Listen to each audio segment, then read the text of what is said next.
and welcome to another exciting edition of Nation Building. On our program, we examine the political, social, and moral issues in the leadership of the Bahamas. On our program today, we are privileged for the first time to have a head of state or former head of state of the Bahamas to appear on Nation Building. And so we have a long list of questions for him, but we'll introduce him when we come back from this break. Being awarded a free iPhone in the Making A's Pace campaign last year was one of the most exciting things that ever happened to me. I used my phone to play games, chat with friends over the summer break, and watch YouTube videos. Then I got an idea to start my own balloon business. Being able to use my own phone to start up my balloon business was so important to me.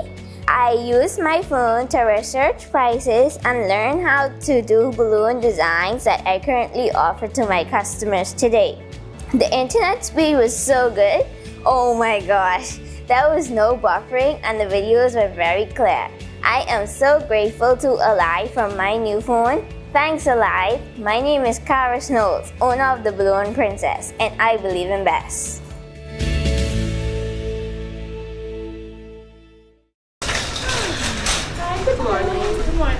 Hi, would you like to try our chunk noodles? I only come in here for 2 items. Okay, but it'll only take 1 second and it's so delicious. Just 1 second. Yeah, everything tastes delicious.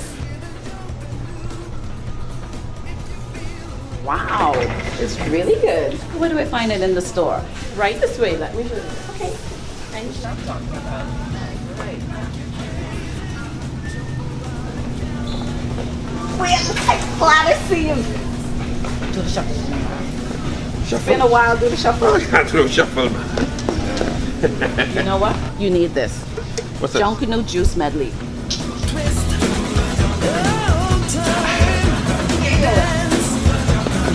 That's it. Give me some more. Come on, yeah, that's it. Jamaica Bahama Imports. Always got it. Come on down and get your Junkanoo juice today. It's the market for the entire family. Sawyer's Fresh Market. Bahamian owned and operated, Sawyer's is known for the lowest prices on meats, produce, fresh fruits, and vegetables. Check them out on Facebook and the Freeport News to find out all of their weekly specials and their monthly blowout sales. Sawyer's Fresh Market. Your grocery bill just got lower.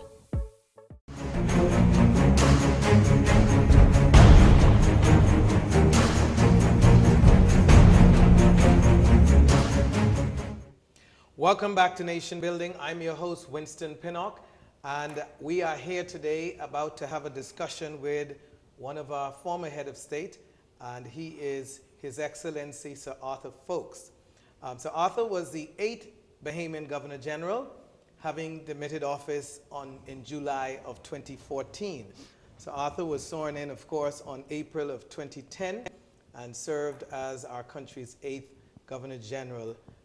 Sir Arthur, welcome. Thank you. To Nation Building. Thank you. It's a privilege here. having you here, sir. You. Today we are going to see how quickly we could take a journey down memory lane. I think that the country is fair to say, especially the younger generation, is losing the history of the country, not understanding its origin from whence we came as a people, and appreciating where we are and what is necessary to move to the future. So I want to take this opportunity, first of all, to thank you for your great service to our country over the years in many, many capacities, Thank you. including in its very formation. And then to talk about how, one of the things I must say, and get it out the way quickly, you have a rich history yourself, having had, I believe, parents who were born in other countries, some of your children in politics, and so many wonderful things. So let's get started and talk about your childhood days quickly. Mm-hmm. Where were you born and raised, and a little about your parents? Well, my mother was was born in Cape Haitian, and her parents were. She was born into a French family who had migrated from Bordeaux, I understand, to Haiti, and when her father died, she was sent to Inagua to live with her aunt. And her aunt was a lady who was married to Arthur Simonet, who was a kingpin in Inagua at the time. He was the proprietor of the salt business and agent for steamships and all the rest of that. So that's how come my mother got to Inagua. Okay. As a young girl, really. And my father was born in Westmoreland, Jamaica. I know little about his, I did some research, but I don't know quite as much. His father was Samuel Foulkes,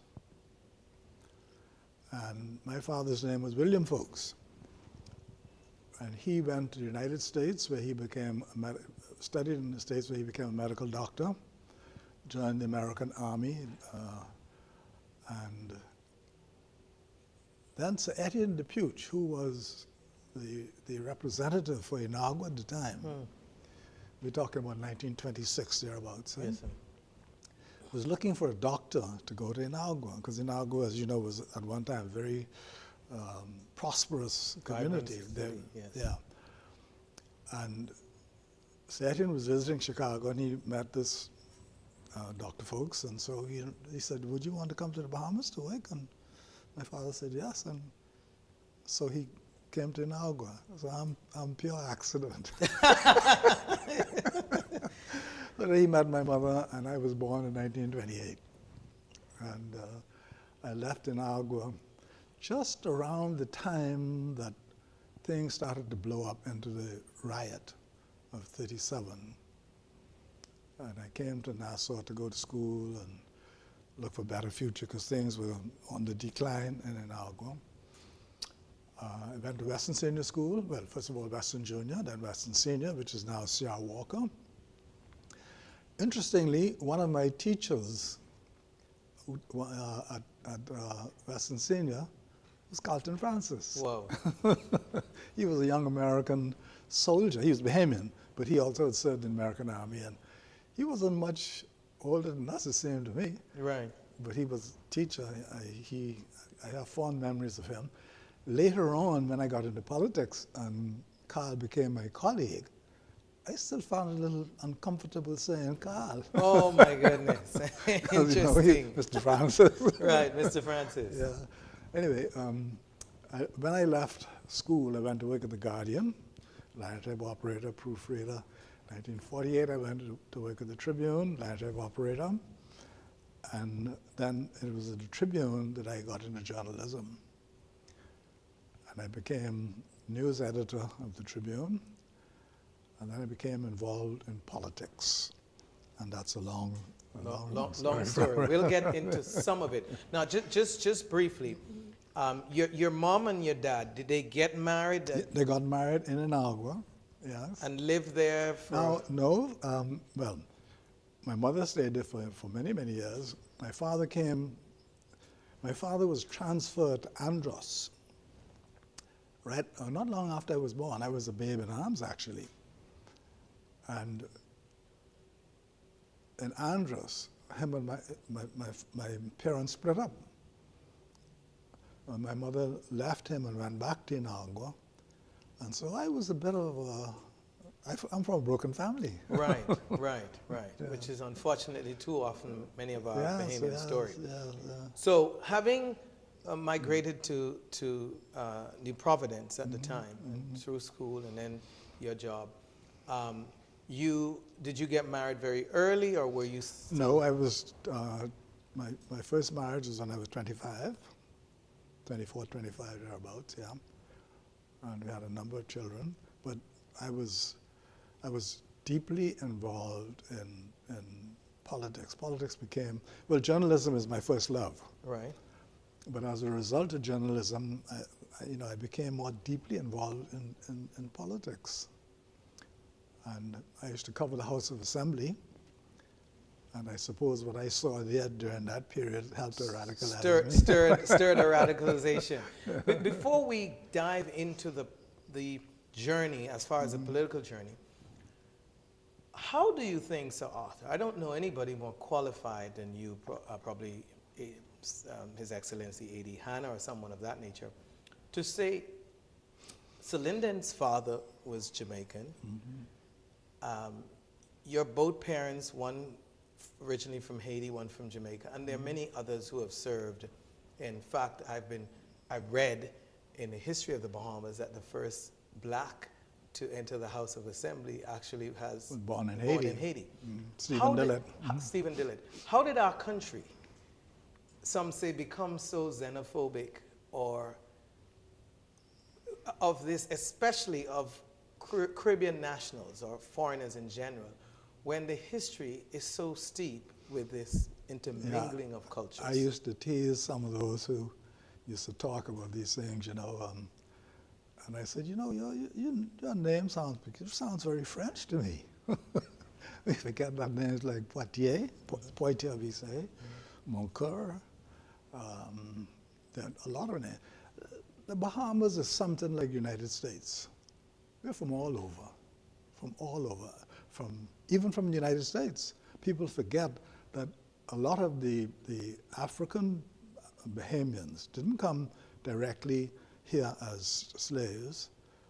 Some of them did, but a lot of them came from the United States during the war. Hence the story of the slave community out at Clifton. Clifton, right. They were Americans. So we have cousins in Louisiana. That's where we got some cultural influences from. For instance, grits. That's not a Caribbean thing. No, it's not. That's a Southern American thing. So we're from all over. The Bahamians are from all over. And when I say all over, I mean all over. We have Caribbean Bahamians, American Bahamians, English, French. I even met, there was a gentleman one time I met, his family in Andros. I met the young lady and she says, she gave me her name, I can't remember it now, something like Vyshinsky or something. I said, that's an odd name. It's Russian. When I was a boy in Chippenham, we had some people there from Vietnam, and we have Chinese people, we have people from all over. So we're a melting pot. Bag. Exactly. And I believe that has been good for us. I believe that gave us a very rich gene pool, and I think that accounts a lot for why we're so talented. You know, despite all our difficulties and faults and all that, we're one of the most talented people in the world. Certainly. When you consider our small population, when you consider what we have done in athletics? Athletics and sports, but also in the arts. I tell young people about Boyd Williams. They say, who's Boyd Williams? Boyd Williams left the Bahamas in 18-something, went to America, and became perhaps the leading comedian. He was multi-talented. He was a comedian, he sang, and he was an actor. He performed at Buckingham Palace back in the day. Few of us know about it. And from then we have been producing movie stars, world-class Sydney, people and intellectuals as well. Right. Yep. So let's talk then about let's go back to the early 30s and 40s and talk about what was political life like in the Commonwealth of the Bahamas at the time. Well, very briefly, the country was still a typical British colonial territory. And what that meant was we had our overseers were really British. We had a British Governor General, and there was the effects of slavery were still with us. There was discrimination. Black Bahamians didn't enjoy the same rights as white Bahamians and English people who came here to settle. And that was a long, long struggle, which started way back then. For those who might be interested, let me suggest today, about those days, let me suggest that they read Sean McQueenie's new book, Breaching the Gates. Breaching the Gates. Sean McQueenie is very talented, and he's done an excellent job in giving an exposition of that era. In your Talking opinion, about that's... people, but Stephen Dillett and people like that. In your opinion, is that one of the must-reads for history? Yes, right now, yeah. Right now. I must say this, it is true as you said at the beginning. We have not been all that good at passing our history on to our young people. But you know what? I found there's a thirst amongst our young people, because I get calls all the time from students, especially from the University of the Bahamas. They want to know about this. And I welcome that, and I always talk to them, because that is so important. Absolutely. That we know our history. Yes. You're watching Nation Building. I'm your host, Winston Pinnock, and we'll be right back after these messages. Hi, good morning. Good morning. Hi, would you like to try our chunk noodles? I only come in here for 2 items. Okay, but it'll only take 1 second, and it's so delicious. Just 1 second. Yeah, everything tastes delicious. Wow, it's really good. Where do I find it in the store? Right this way. Let me do it. Okay. And you're not talking about. Right.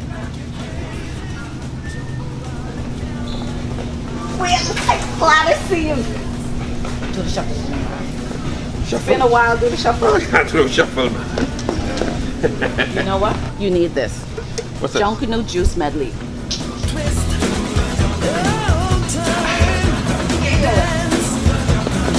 That's it. Give me some more. Come on, yeah, that's it. Jamaica Bahama Imports. Always got it.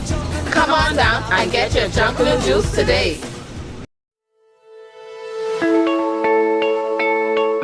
In the past, I've had a lot of issues with service, data service, drop calls. I was encouraged by a very close friend of mine to make the switch, and in doing so, my service has been impeccable. The data is very fast, it doesn't spool, it doesn't take long to load, so everything works beautifully. I like to know what my bills are, and it's important that I'm able to simply just pick up my phone and know what my bill is. The front line for the Valley Boys is comprised of about 200 members. It's very important, because to be a successful leader, I need to be able to efficiently and consistently communicate with them. It works that way. It's beautiful. The data that you guys provide is flawless. I'm John Williams, chairman of the Frontline Dance Association of the Valley Boys, and I believe in best.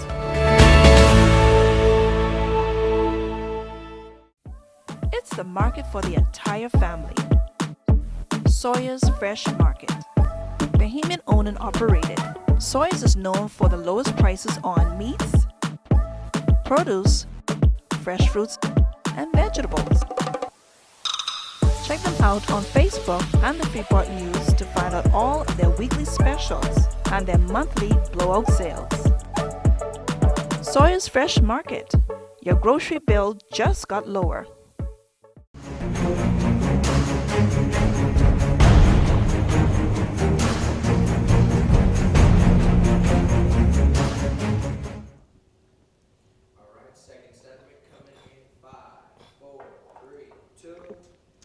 Welcome back to Nation Building. I'm your host, Winston Pinnock, and we are here today. Very important interview. I think this is one for the history books. We have with us His Excellency Sir Arthur Foulkes, of course, who is the country's 8th Governor General, now retired. So Arthur, let's talk about the formation of political parties in the Bahamas. You talked about the 30s and 40s and what life was like for the average Bahamian at the time.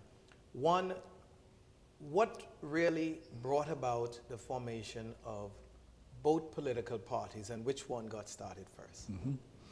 Well, the history, we have a long history of political parties, actually.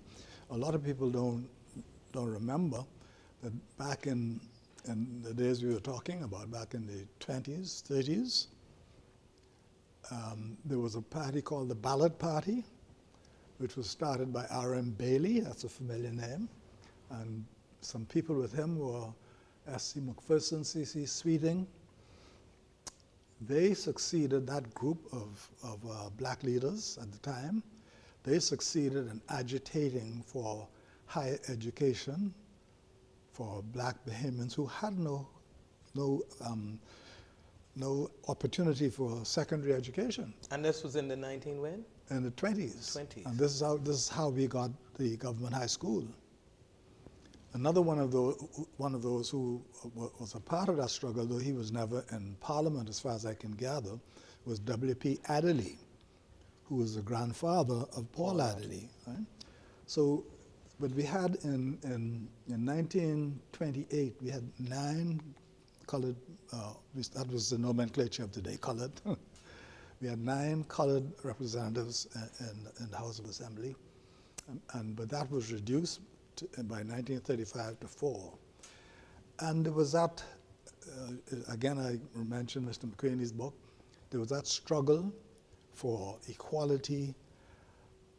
The ballot party didn't get anywhere. Some other parties came along, can't remember the names of some of them. And then a gentleman by the name of Bill Cartwright, had the idea in the 50s to start a real political party. By that you mean a party that would compete across the country? Across the country. That William Cartwright, and he contacted Cyril Stevenson, who was a journalist, and they traveled to England, to Jamaica, educating themselves about how political parties are operated. And they decided to start a party which they named the Progressive Liberal Party. And they went to H.M. Taylor, as I understand it, this is the story I was given, and asked him, he was older than them, to be the chairman. Now, while Mr. Cartwright and Mr. Stevenson developed the idea, most of the credit for establishing what I regard, not what I regard, which is factually the first national political party. That is, a party that had representation across the country.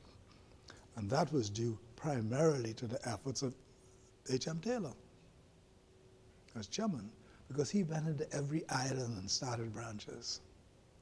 And that took a lot of doing back then. I mean, the traveling alone. And he kept in touch with them. Are you familiar with the Gestapo machine? No, no. Gestapo is the old, we would say primitive now, machine to do multiple copies. Very inky and messy. And I remember going to Mr. Taylor's house on Shirley Street. I used to work at the Tribune, so just around the corner. And when I left work, I used to go to him to help with the letters. He had this Gestapo, and he had the addresses of all these people in the Family Islands. And he would run off letters and mail them out. He was quite a remarkable man in that regard. We became, the relations between us became rather strained when my group came along, the young radicals. But they established the first, what I regard as the first national political party. And as you know, and as I think everybody well knows, the UBP came along. They formalized themselves into a party, but they were known before as the Bay Street Boys. They've been variously described as classical oligarchy and that sort of thing. They came along and formalized themselves into a political party called United Bahamian Party in response to the Progressive Liberal Party. Again, as old people say, to make a long story short, there was an intense struggle for majority rule. I'm proud to say that I was privileged to participate in that and to be one of those who was elected in 1967. Right. And there was tension in the PLP right after we got power.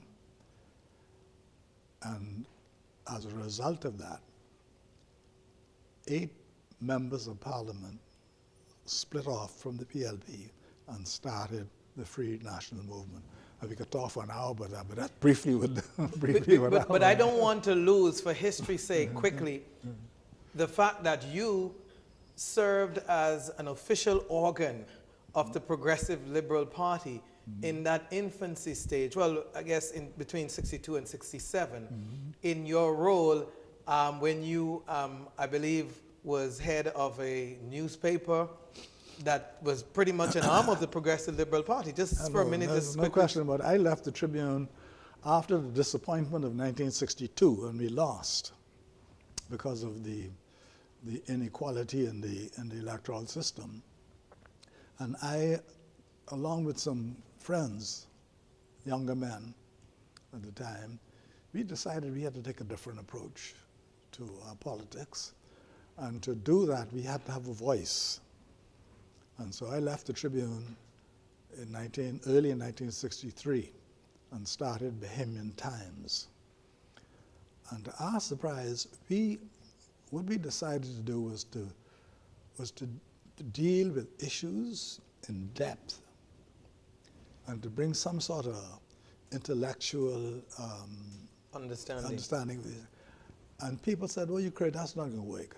But we decided we had the talent to explain these things. And lo and behold, our style of journalism, I always said, was tabloid in format, but not tabloid in content. It was a series, and to our surprise, the paper caught on like wildfire. People used to line up to read. We never heard this before. We talked about African history. We talked about our roots. We tried to dispel that well, I guess you could say, stigma? in some people's self-loathing, that inferiority thing that is bred into a lot of us at the time, and peculiar ideas about the capacity of different races to govern. Right. And these were the issues that we had to deal with, because a lot of people believed that black people can't govern. Strange enough, I shared this with someone in reading, I think Michael Creighton's book on history of the Bahamas, that I found out a few years ago that the black people in the Bahamas at the time struggled with the PLP in so much that they could not, as you said, see their own people governing them, governing us, and so that was kind of weird. A lot of people felt that way, and like Lyndon put it one time, it was the shackles on their minds that we had to deal with.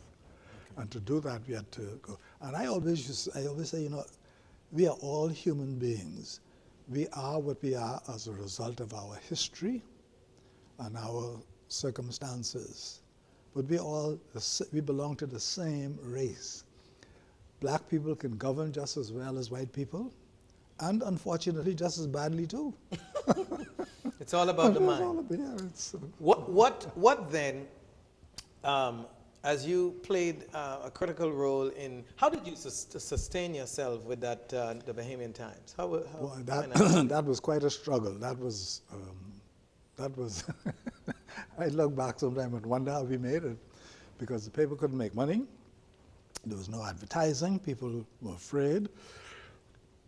There were one or two brave souls who would advertise with us, like Mr. Store and the electrical thing, and the little ads that they could afford at the time.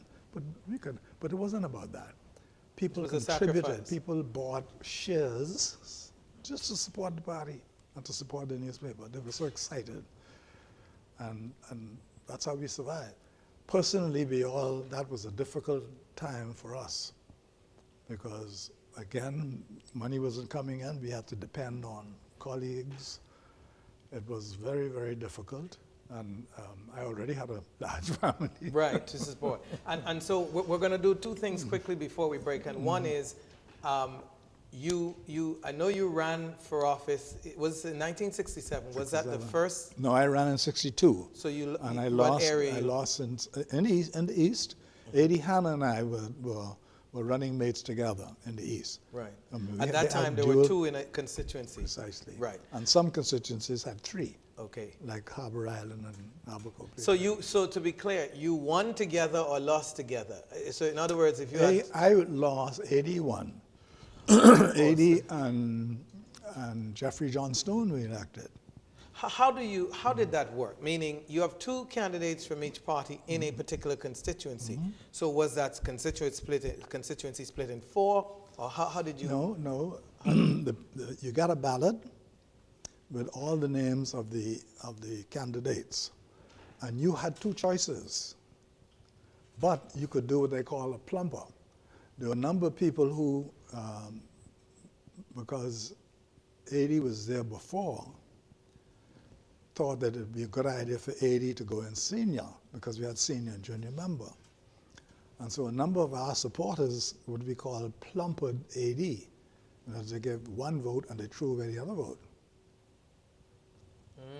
And so that's how I lost. Yeah. So in 1967, you ran in the same constituency. No, I ran in Grantstown. You ran in Grantstown, and you won. Yes. Okay, so let's jump back a little and just for a moment talk about your children. How many kids do you have? I know you, at least one of them has been fortunate enough to. 9 by my first marriage. Right. And 3 after that. Yeah. How many of them got into politics? 2. In action, frontline politics. Right. I mean, like Representation. Dion, and Michael. Right. But I think they're all political. They're a political family. It was in the blood. In the blood, Okay. yeah. So, after the 67 election, we know the election was called in 68 which turned out to give the PLP a significant, more significant majority. Just quickly walk us through the 68 election and the split quickly. 68? Yes. Okay. Well, right after we got in, and you remember the margin was very, very thin. Right. And we lost one of our members, Uriah McPhee, died. Right. And we had a choice of either having a by-election or going for general. It was a risk, because it was only about a year. And so we decided, under the leadership of Sir Lyndon Pentland, as you know, let's go for general election and see roll what the happens. dice. Roll the dice. Because actually, that first year, the PLP did very well. A lot of things got done. Cecil Wallace Whitfield, who was in charge of Ministry of Works, got over the hill, lit up. You had electricity through all those little corners. Some of the dead ends were straightened out. A lot of stuff was done. And Warren Lavarity, who was in charge of Outer Island Affairs at the time, got a lot of things done in the Family Island just in that 1 year. And so we felt confident. And our confidence was rewarded with an overwhelming majority in 68. And perhaps that was not good. Okay, what really, it can contrast that to today. Why does it take so long for political organizations, and we know the two main parties have struggled with getting things done as quickly as you did back then in 1 year? Well, today things, we have, well, let me put it like this. Back then, the things we got done were simple things that were just simply neglected, like lights through the corners in Grantstown. The people in the Family Isles wanted a graveyard tender. They wanted a little dock. They were not really huge things. Low-hanging fruits? Low-hanging fruit, yes. Yeah. And so... But it showed an interest, and these are the things we promised to do. There were a lot of other things that we unfortunately never got to do, which we had talked about for many, many years. But that's another story. Right. So you succeeded. In a brief summary, what really was the crux of the divide? The crux of the divide was what we succeeded, what we did, what we achieved was as a result of collegiality, all of us together. And there's some people who made some sacrifices, unlike us, those of us on the front lines, whose names will never be known. Some we know, some who never ran for office. So it was an effort by a lot of people. And those on the political front, like Cecil Wallace Whitfield and many others. But after we got power, there was the collegiality waned, unfortunately. And some people started to develop what we call a cult of the personality around Cylinder. And that led to a number of things. And that really was the crux of the matter. Because when we were seeking to get the government, we used to meet constantly, Saturday boil fish to talk over what are we going to do and the problems. Here in government, oh well, different now. Some ministers, you know. And So it seems to me it's still a problem today. Many would say that, you know, people get in office and they lose touch with the things and the commitments and the reality. And I assume that being in office has that temptation is there to lose touch. Some people react differently to power. Some people are humble enough to understand their role and to appreciate that they're only playing a temporary role in the affairs of their country.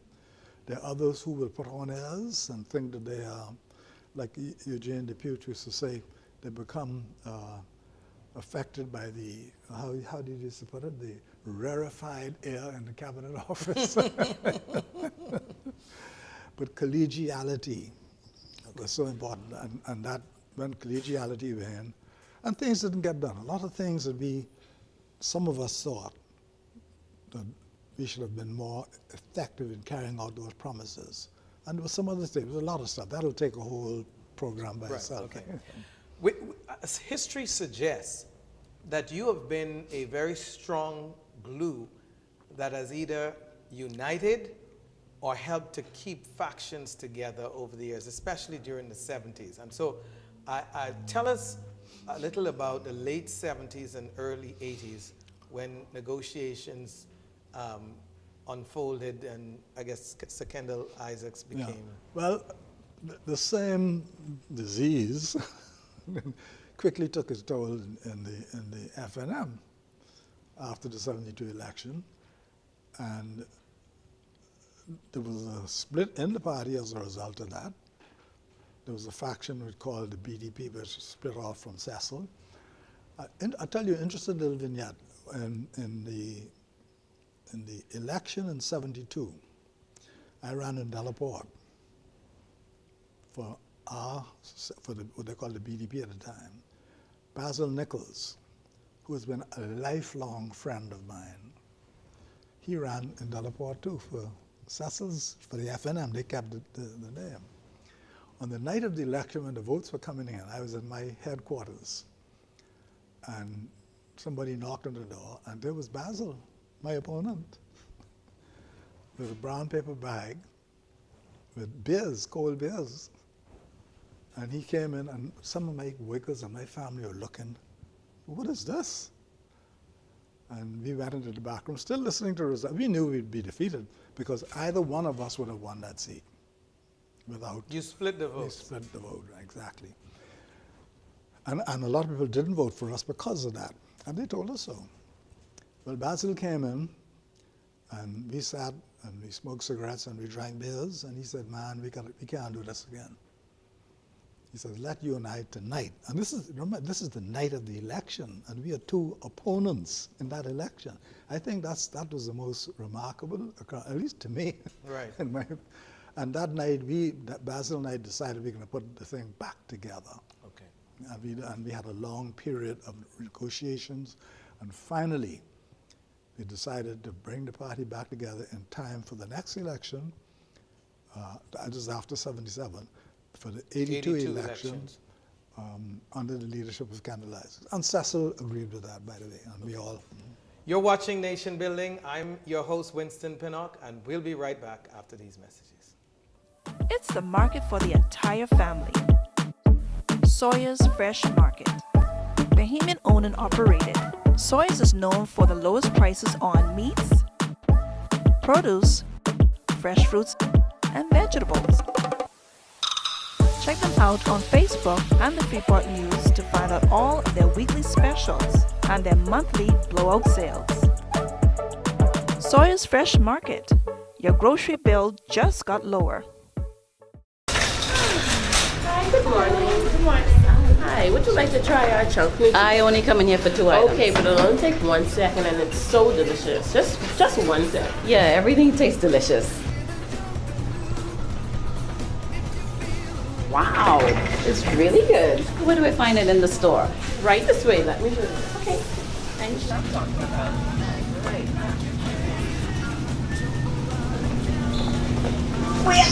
Glad to see you. Do the shuffle.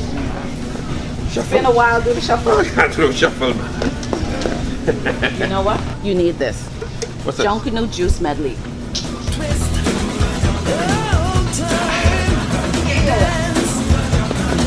That's it. Give me some more.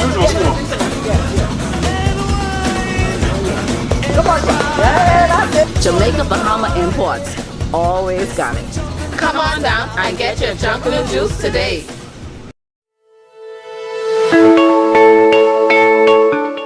My name is Regilio Bethel. My position on board Equinox is mate, relief captain. I must say that during our travels and journeys throughout the Exuma Keys, we've had a few dark or dead spots. Basically, there was no service. They were just dark spots. We would basically be dead ship out in the cold without any communication.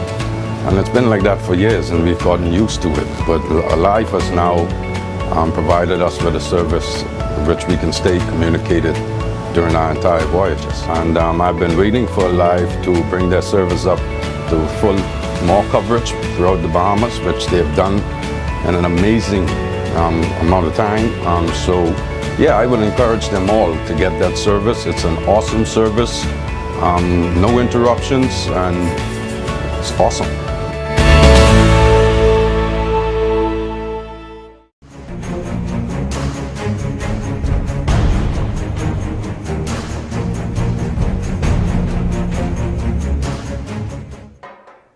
Welcome back to Nation Building. I'm your host, Winston Pinnock. We have the privilege today of having a discussion. We're learning from His Excellency Sir Arthur Foulkes.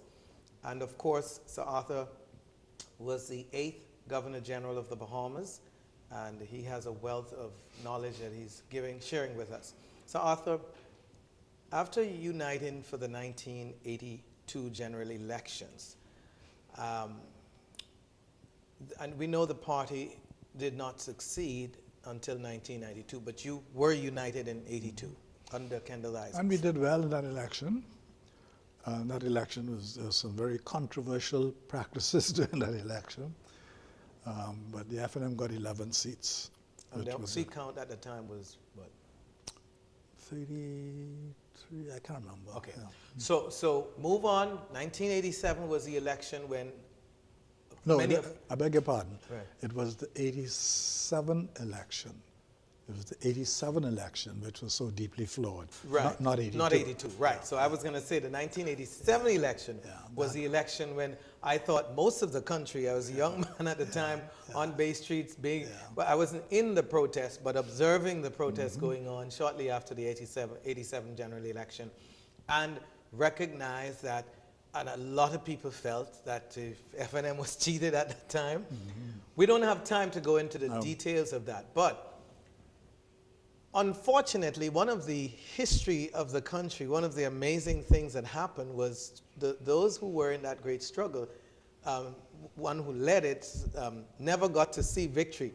So just quickly tell us, how did, as far as you know, the Right Honorable Hubert Ingram become the leader of the Free National Movement as opposed to one of the more senior? I think Sir Orville was the deputy at the time. Why did not that happen, Chris? Well, very briefly, when Hubert Ingram and Perry Christie left the PLP because of because of the drug scandal, Right.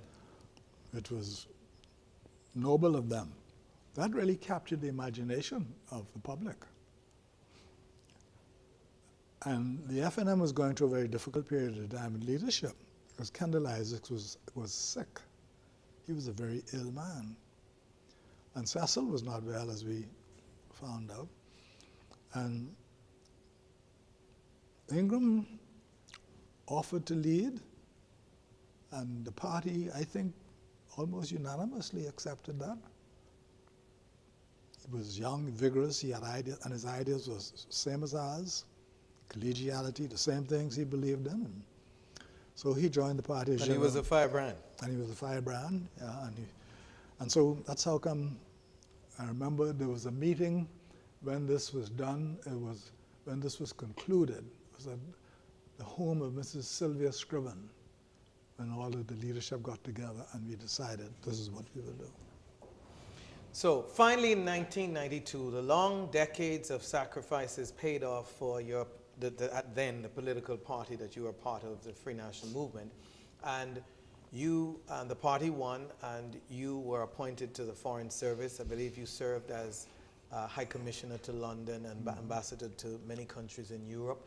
Very briefly, how fulfilling was that for you, and how did that fit? How did you fit into that role? That was quite fulfilling, actually.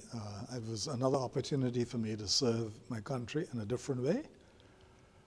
And they took someone who tried to be a politician and tried to make me a diplomat. But those years were very, very interesting. But I have to tell you, I think I might have preferred to be home. I suspected so. That's why I asked. I suspected so. I think and more in the mix, right. know? The cut and thrust of political action was in you. I never saw you as a diplomat, but nonetheless, you served as best as you could. Yes. The final thing that we want to capture from you today is just how in the 60s there was a struggle between what existed, that struggle went on for many decades as well, the inequality and other things in the country. Also, the younger generation of Bahamians many of them see the political system, and some who are not so young, so we've had some clergy who share the same sentiments, that the political system is something we inherited from, it's a colonial system that is passed down that has not or is no longer working for us. This first past the post, winner take all, and we need some checks and balance. And so some favor more like the democratic republic system that America practices over what we have had. Share with us your thoughts as to what system really is a better fit for us and why. Well, first of all, I get so waked up when I hear this argument. We do not have a colonial system of government. We have a modern parliamentary democracy. The colonial system of government, we started to dismantle that in 1963 when we got our first written constitution and cabinet government for the first time. We got some further changes in 1969 with another constitution in 73. We do not have a colonial system of government today. That's wrong. We have a system of government that has been chosen by a lot of countries around the world. And we say, I think what confuses people, we talk about this Westminster system. That's only shorthand because the principles, the fundamental principles of parliamentary democracy and cabinet government are common to Westminster, and we use those same principles: collegiality, collective responsibility. The other countries, the Americans, why anybody would want to borrow anything from the American system of government, I do not know. Because in my view, they have an 18th century constitution, which the founders, in my view, if they were living today in the 21st century, they would not write that constitution for a world power like the United States. Just look at what's happening in America today. Look, for instance, the Senate is a very powerful body in the United States. The Senate is so undemocratic. There are about 5 or 6 states in America with less than 1 million people. Each of them have 2 senators. Each of them, 2 senators. California, with some 40 million people, how many senators they got? 2. 2. Same 2. Same 2. And some argue, just to bring a balance, some argue that the founders of America was wise in that they didn't want to have what we would equate as a fair system where population centers like California, New York, and Florida would command so much authority, power in terms of presidential votes, or so that all leaders would have to do is just win the major cities and not do anything for the No. out No, states. there were other considerations. Don't forget, America was still a slave state. There were considerations about the smaller states. There were a lot of things that caused that, which we don't have the time to go into. But that, for instance, the present president of the United States did not get the majority of the votes in the last election. Hillary Clinton got about 3 million more votes than Donald Trump, but Donald Trump was the president. Right. Franklin, Adams, and Jefferson, they wouldn't write that Constitution today. But they had to meet certain needs. They had to deal with the realities Compromise? of their day. It was a compromise. Don't forget, they were just putting a new country together, you know, and states, they had to satisfy the states. So we could talk about that again, but my point is, we have, when the Americans, for instance, after World War II,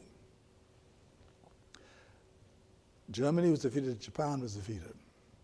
The Americans under General MacArthur had to give Japan a new form of government. They didn't give them, they didn't try to imitate, no. They gave them a parliamentary democracy just as we have.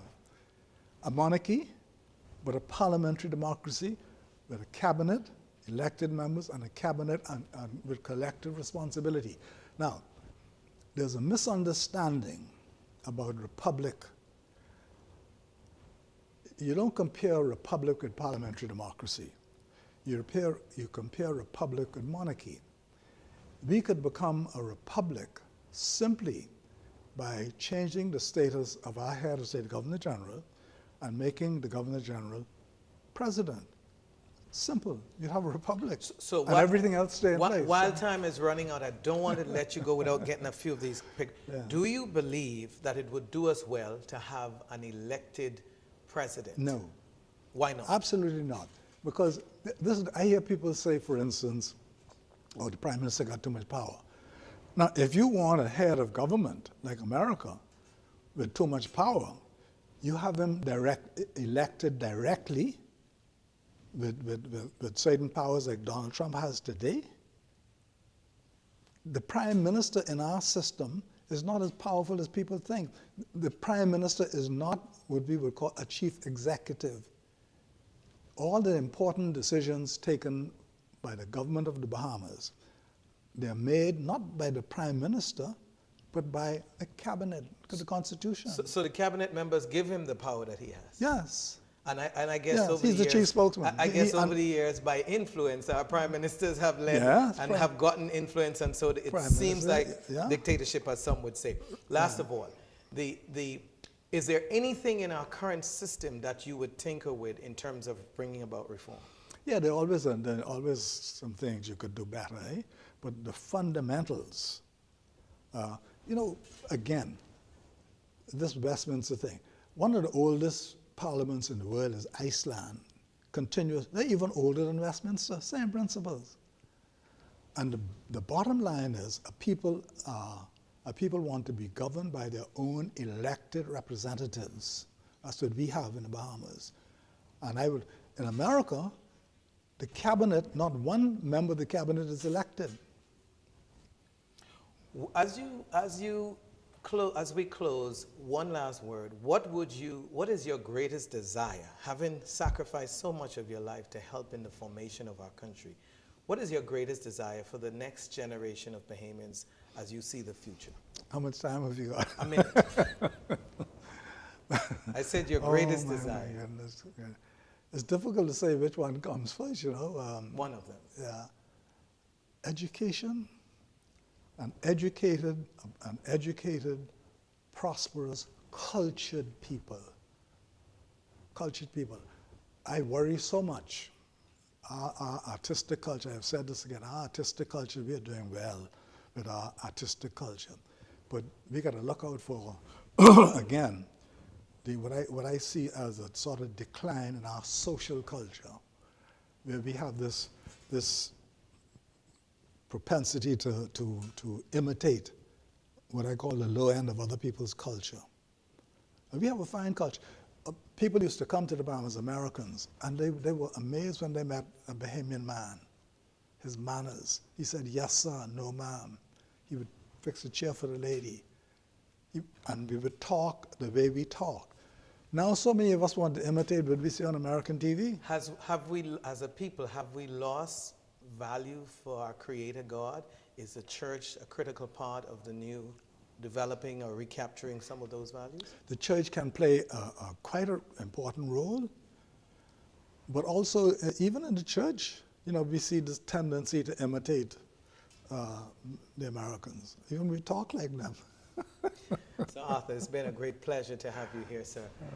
We thank you so much for coming and sharing with us. On behalf of all of us here at Nation Building, we're so pleased to have been able to bring this broadcast to you. Hope you've learned a lot today. Stay tuned for the next edition of Nation Building, and as always, have a great week.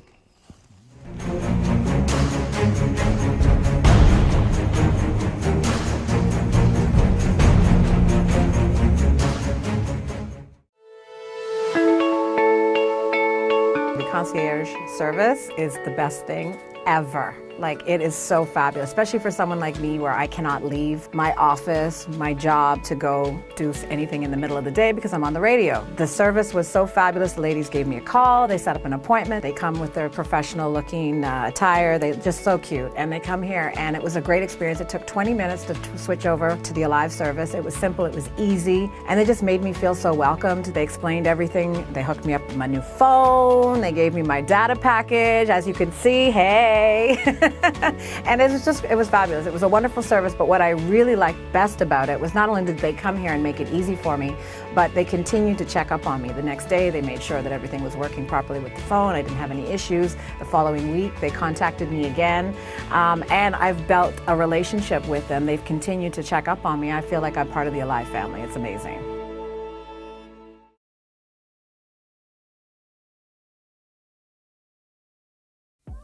It's the market for the entire family. Sawyer's Fresh Market. Bahamian owned and operated, Sawyer's is known for the lowest prices on meats, produce, fresh fruits, and vegetables. Check them out on Facebook and the Freeport News to find out all of their weekly specials and their monthly blowout sales. Sawyer's Fresh Market. Your grocery bill just got lower. Good morning. Good morning. Hi, would you like to try our chunk noodles? I only come in here for 2 items. Okay, but it'll only take 1 second, and it's so delicious. Just 1 second. Yeah, everything tastes delicious. Wow, it's really good. Where do I find it in the store? Right this way. Let me do it. Okay. And you stop talking about it. Right. We're glad to see you. Do the shuffle. It's been a while, do the shuffle. I can't do shuffle, man. You know what? You need this. What's that? Junkanoo Juice Medley.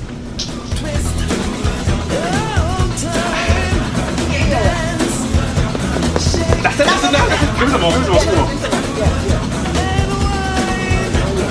Come on, yeah, that's it. Jamaica Bahama Imports. Always got it. Come on down and get your Junkanoo juice today. Hello, I'm Wendell Jones, and every time I sit down and I watch JCN television, I drink the Jamaica Bahama food juice. It's so pleasing to the palate. I've been cooking Bahamian dishes for generations. I now use Jamaica Bahamas product. The rice is very fluffy, very tasty, and good eating. Jamaica Bahama product is simply the best. As an insurance agent, my life is go, go, go. But whenever I need a refreshing break, it's Jamaica Bahamas Island Mixed Fruit Drink. Good. Hi, I'm Debbie Bartlett from GEMS 105.9 FM. The effect that Island Junkanoo Juice Medley has on me is exhilarating.